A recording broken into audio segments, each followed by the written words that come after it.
Audio Jungle. Perkenalkan, nama saya Intan Nur Aziza dari Konsentrasi Sistem Informasi Manajemen Reguler.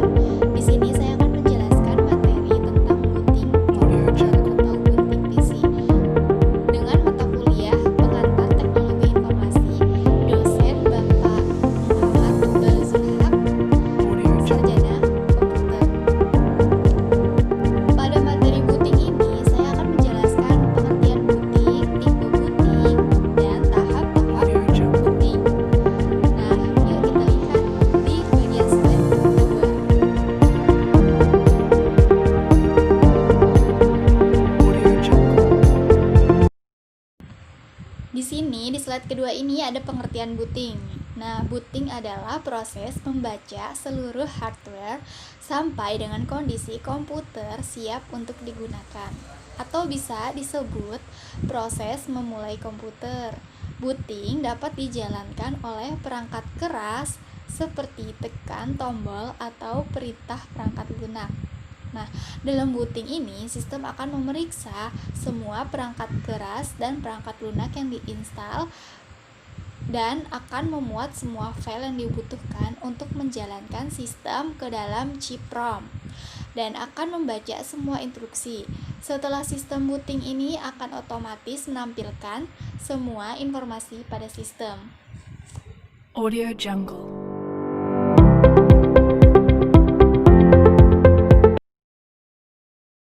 Nah, setelah saya jelaskan apa itu pengertian dari booting, nah di sini ada tipe booting.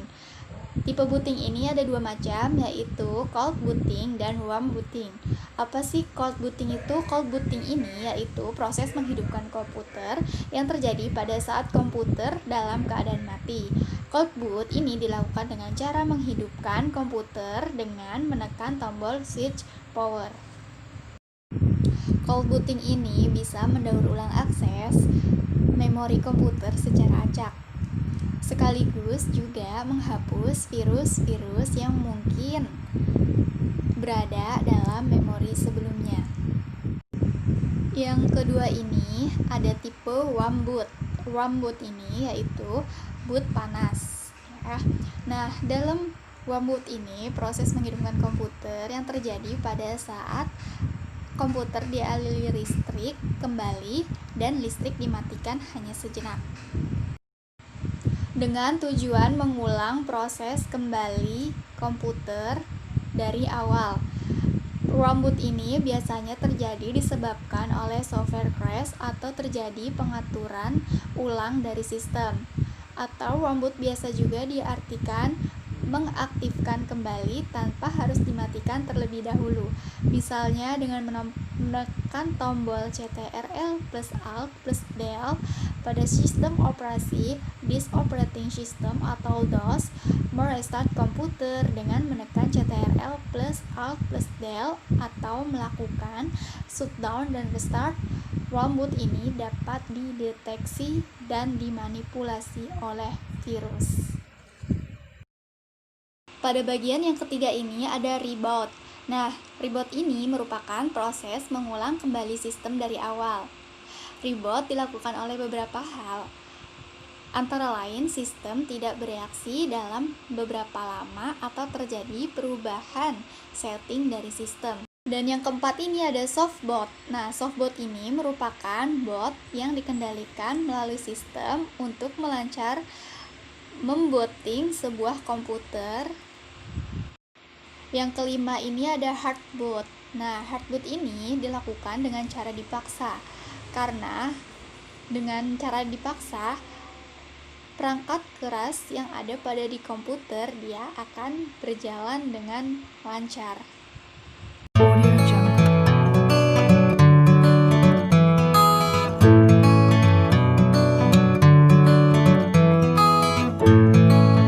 Audio Jungle. Pada saat membooting sebuah PC, harus ada tahap-tahapnya. Apa aja sih tahapnya? Yuk, berikut ke slide selanjutnya. Di sini tahap awal pada proses booting yang dilakukan oleh sistem operasi adalah bootstrap loader. Bootstrap loader adalah aplikasi pertama yang dijalankan BIOS sesaat setelah booting. Bootloader akan meload kernel yang menjalankan sistem operasi, serta bertujuan untuk melacak semua alat input dan alat output yang terpasang atau terhubung pada komputer. Dalam beberapa sistem terdapat bootloader yang berbeda. Bootloader Windows berbeda dengan bootloader Linux, berbeda juga dengan bootloader BSD. Pada gambar di bawah ini yaitu sebuah handphone Android yang di reboot untuk ke sistem yang baru. Secara umum, gambaran tahapan-tahapan yang terjadi pada proses booting sistem operasi adalah sebagai berikut. Nah, yang pertama ini, saat komputer dihidupkan, memorinya masih kosong. Belum ada instruksi yang dapat dieksekusi oleh prosesor. Oleh karena itu, prosesor disusun untuk selalu mencari alamat tertentu di BIOS. Nah, BIOS ini yaitu kepanjangan dari Basic Input Output System. ROM, pada alamat tersebut terdapat sebuah instruksi jam yang menuju ke alamat eksekusi awal BIOS. Setelah itu, prosesor menjalankan Power on Self-Test atau POS, yaitu memeriksa kondisi hardware yang terhubung pada komputer. Yang kedua, setelah itu, BIOS mencari video card. Secara khusus, dia mencari BIOS milik video card. Kemudian, sistem BIOS menjalankan video card BIOS. Baru setelah itu, video card diinisialisasi. Yang ketiga ini, kemudian BIOS memeriksa ROM pada hardware yang lain. Apakah memiliki BIOS yang terpisah atau tidak? Jika iya, maka akan dieksekusi juga. Nah, yang terakhir ini, yang keempat ini, lalu BIOS melakukan pemeriksaan lagi. Misalnya, memeriksa besar memori dan jenis memori. Lebih lanjut lagi, dia memeriksa hardware yang lain, seperti disk. Lalu dia mencari disk di mana proses boot bisa dilakukan, yaitu mencari boot sektor. Boot sektor ini bisa berada di hard disk atau floppy disk. Audio Jungle.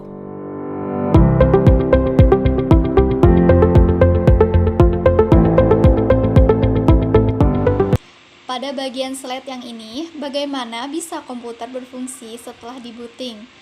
Nah, pada saat di-booting ini, yaitu banyaknya fungsi dengan step by step.